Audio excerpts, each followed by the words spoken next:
Baru-baru ini, ada update baru dari Jet Propulsion Laboratory milik NASA yang mengeluarkan pernyataan jika pihak mereka telah menerima sinyal lemah dari Voyager 2 melalui Deep Space Network.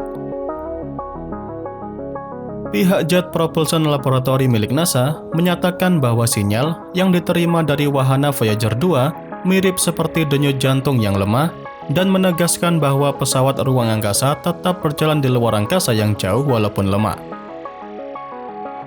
Jadi saat ini, para insinyur akan mencoba mengirimkan perintah kepada Voyager 2 untuk mengarahkan wahana antariksa tersebut ke bumi, dan jika itu tidak berhasil, maka para insinyur yang tergabung dalam program misi Voyager harus menunggu hingga Oktober ketika perangkat lunak onboard pesawat ruang angkasa Voyager secara otomatis memerintahkannya untuk mengatur ulang arahnya ke bumi.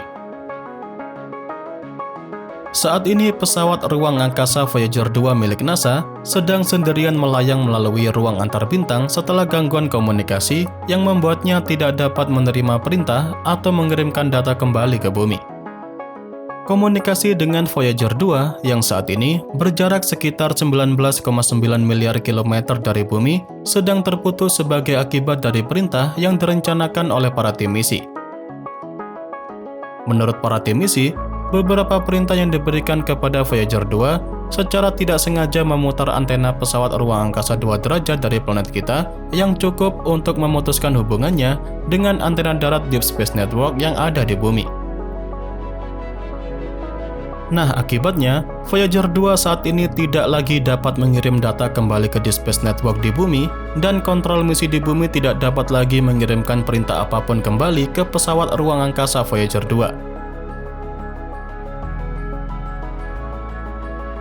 Dengan keadaan ini, para tim misi tetap optimis bisa melanjutkan penelitian menggunakan Voyager 2 sebab sejak diluncurkan pada tahun 1977, wahana Voyager sudah diprogram untuk dapat mengatur ulang orientasinya beberapa kali dalam setahun agar antenanya tetap dapat diarahkan ke bumi.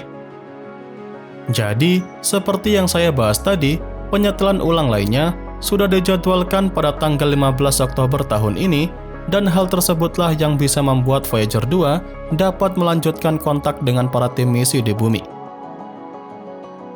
Kemudian untuk tindakan dalam mengantisipasi itu semua, sampai semua itu dapat terjadi, para tim misi Voyager mengharapkan kalau pesawat ruang angkasa tersebut tetap pada lintasan yang sudah direncanakan. Nah, kalau kita bicara mengenai wahana antariksa Voyager, semua dapat terjadi terhadap wahana tersebut. Walaupun telah beroperasi lebih dari 40 tahun dan seperti tidak ada masalah, namun tidak ada yang dapat dijamin di luar kendali manusia. Wahana ruang angkasa Voyager tetap dapat mengalami masalah teknis, sistem tenaga yang dapat habis, atau perangkat komunikasi yang dapat mengalami kerusakan. Apabila hal tersebut terjadi, kemungkinan besar wahana tersebut akan kehilangan kontak secara sementara atau bahkan permanen dengan bumi. Sejauh ini pihak NASA tetap mengupayakan untuk mempertahankan komunikasi dengan kedua wahana Voyager selama mungkin, karena wahana antariksa tersebut telah memberikan data berharga tentang tata surya dan lingkungan antar bintang yang saat ini merupakan tempat di mana wahana antariksa Voyager berkelana.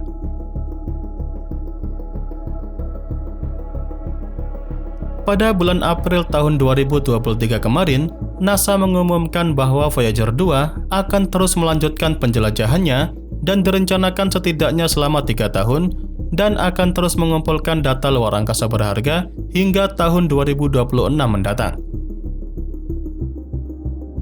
Dalam pembangunannya, wahana antariksa Voyager ditenagai oleh energi nuklir karena sinar matahari terlalu lemah untuk tenaga surya sejauh ini di luar angkasa.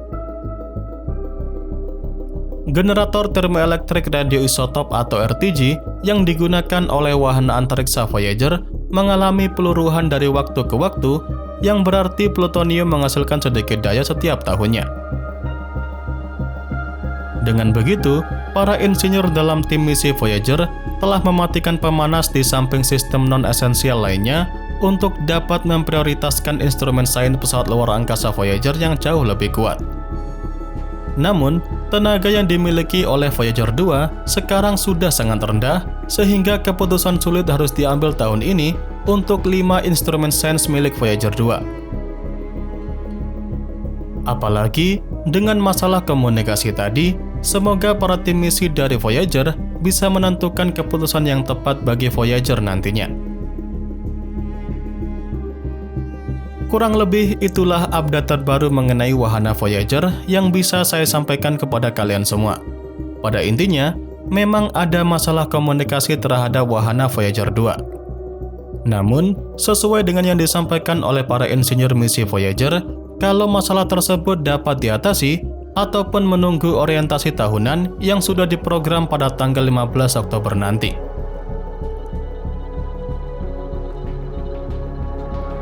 Dan ya, itu saja yang bisa saya sampaikan pada kesempatan kali ini.